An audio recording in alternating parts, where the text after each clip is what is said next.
Fl-aħħar jiem il-gvern nida skema fejn wieħed jingħata €150 meta jadotta annimal minn sanctuary tal-annimali f'Malta jew Għawdex.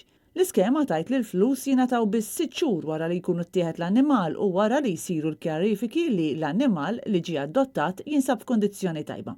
Iżda minkejja li l-iskema mal-ewwel daqqatajn tidher bħala xi ħaġa pożittiva, din kienet suġġetta għal ħafna kritika, l-ewwel u qabel kollox minn persuni li jħobbu l-annimali.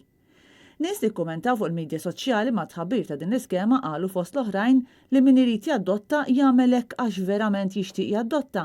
Oħrajn qalu li din l-iskema se tissarraf f'aktar klieb jiġru barra wara li jgħaddu s-sitt xhur. Oħrajn urew tħassib li l-iskema tista' twassal biex persuni jadottaw imbagħad jispiċċaw jaħqru jew joqtlu l-annimali. Kien hemm min qal li kien ikun jagħmel aktar sens kieku minflok flus ingħataw ikel tal-klieb jew vouchers li jissarfu mingħand veterinarju. Ħafna kienu dawk li sempliċement ma qablux mal-iskema għax irraġunaw li l-imħabba ma tridx flus u li din l-iskema tip ta' abbuż ieħor ta' annimal li m'għandux vuċi. U kien hemm min saħansitra għamel l-argument li dan imur kontra l-għan oriġinali għalfejn bniedem jadotta annimal. Xtaqna wkoll nisimgħu il-kummenti ta' attivist fil-qasam u kellimna lil Mark Thurgood, volontier mal-Fera tal-SPCA F'Għawdex u amministratur tal-Grupp Popolari Rabs Puppy Love fuq Facebook.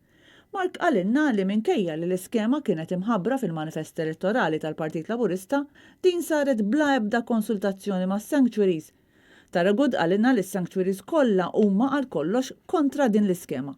U spjega kif din it-tip ta' skema se tagħmilha ferm aktar diffiċli għal min qed jiffosterja l-annimali biex isib dar għal klieb u l-qtates li jkunu qed jiffosterjaw. Dan għaliex l-annimali tal-fosterers ma jidħlux f'din l-iskema.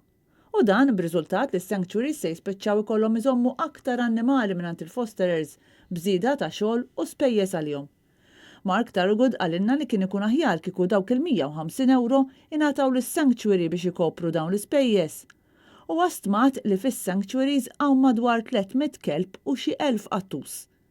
Mark Thurgood qal li l-ebda pajjiż fl-Unjoni Ewropea ma joffri dan it-tip ta' skema. Al kontrarju, min jaddotta ikun mistenni jagħmel donazzjoni żgħira bħala għajnuna għas-sanctuaries.